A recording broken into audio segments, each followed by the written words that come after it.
Welcome back to Talking Dragon Age, the show where I talk about Dragon Age. Today we're talking about the Crossroads. Oh, wait.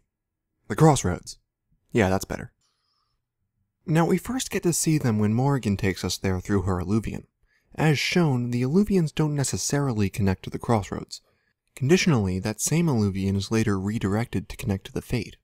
What this says about how Eluvians work in the Fade post-Veil, I'm not exactly sure, but I'll come back to that.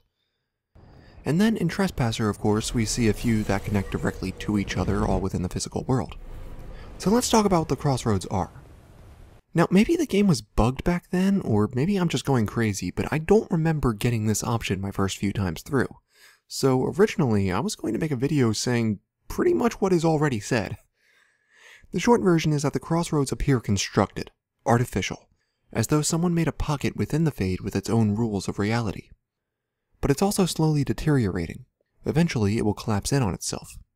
So this has a lot of implications, but it also opens up a bunch of questions. Like what will happen to the Eluvians when this place folds in on itself?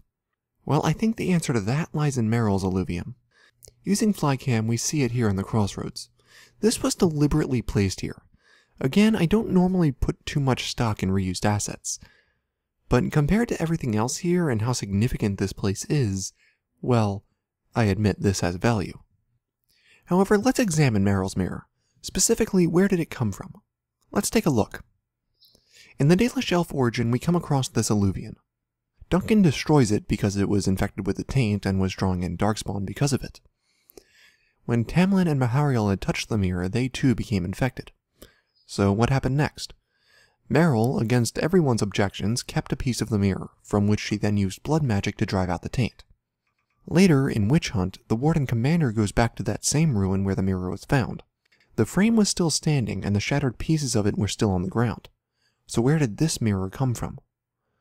David Gator confirmed she only kept one piece, and used it and recorded Loron Eluvians to recreate her own. So it stands to reason that she made this frame herself. The other option is that she found this empty frame in that same ruin where the demon was. Regardless, after the Tamlin incident, the clan traveled to the Free Marches and settled on Sundermount, where Meryl met the demon bound within an idol, the demon that taught her blood magic. Finally, Meryl finishes the mirror, but can't get it to work. So she goes back up to meet the demon, which is where Marathari reveals that the demon wanted her to complete the mirror so it could use that as a gateway into our world. Bear in mind, this is a demon that lived since Tevinter's first conquest, and that was bound to an idol rather than destroyed. Meaning this demon must be stronger than your run-of-the-mill Pride demon. We kill it before it comes to full strength. I just thought I should bring that up. Anyway, I want to talk about the demon's plan. Meryl would finish the Eluvian, but it wouldn't work, so she would return to the demon. There are a few possibilities here. Some Eluvians can be unlocked by knowledge or power, which the demon would have both of. Or the idol itself is a key. But that wouldn't make sense since this is a new mirror made from glass from another one in Ferelden that had its own deal. But the point is that the demon could have activated the mirror and then used it to escape its prison. As shown in Dragon Age Inquisition, Eluvians can be redirected with enough power. If the demon had such power to direct it to the Fade, who can say? Perhaps simply activating the mirror would have been enough for it. But how does this relate to the mirror showing up in the Crossroads in Inquisition? Well, I think the Eluvians in the Crossroads are mere reflections of the physical world. As in, when Meryl created her mirror, this one appeared in the Crossroads, and if Meryl's mirror is broken, the one in the Crossroads will deactivate.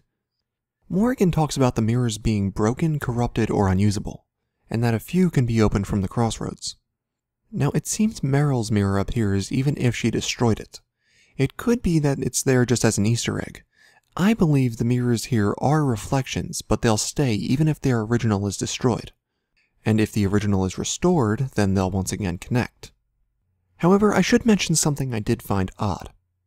Here in the Bastion of the Pure during the descent, we find what appears to be an Eluvian exactly like Meryl's. Now again, I don't put too much stock in reused assets, but I feel I should at least mention this little theory. We know the elves fought the Titans. It stands to reason that this is left over from when they were doing that, and the one in the Crossroads is actually meant to be connecting to this one down here. There's also a toppled statue of Mythal nearby, and an arcane horror that's doing some kind of weird necromantic sacrificial thing. Or they're both simply reused assets placed here just because. That's less exciting, but yeah.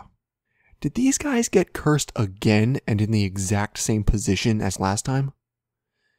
Anyway, there's also the possibility that the one in the crossroads connects to the one found in the Winter Palace during Wicked Eyes and Wicked Hearts.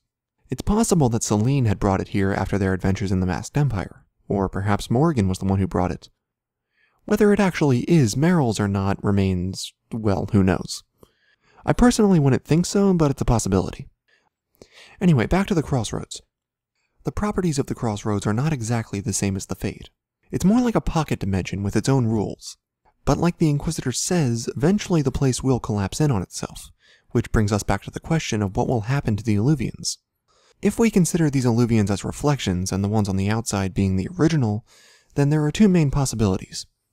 One, they break from the inside, meaning they either shatter from the sheer pressure of the energy, or they simply turn off with no way to come back on. Option 2 is that some of them turn off but can come back online if they connect somewhere else. Kieran or Flemeth was able to redirect Morrigan's mirror to reach the Fade. That tells us that where Eluvians lead can be changed. I think of it like teleporters in Halo, where you set them on different channels, except that Eluvians require more than just a button. Let's recap. The crossroads are a sort of pocket dimension. Whether it's within the Fade, within our world, both, or even the Veil, we can't be entirely sure. We don't know how Eluvians work for certain, but I'm fairly confident it has to do with the glass more so than the frame. A mirror that looks exactly like Meryl's is in the crossroads in Inquisition. It could be meant to connect to Meryl's, or the one in the Deep Roads, or the one in the Winter Palace. I personally find it most likely to be Meryl's, with the Winter Palace one being a close second. Oh, it also appears that there are multiple crossroads. The one Morrigan takes us to will eventually collapse in on itself. We don't know about the others, like in Trespasser, but if they work the same way, then it seems likely they'll share the same fate. So that's it for now, guys. Thank you all so much for watching, and remember, Tala Nadas.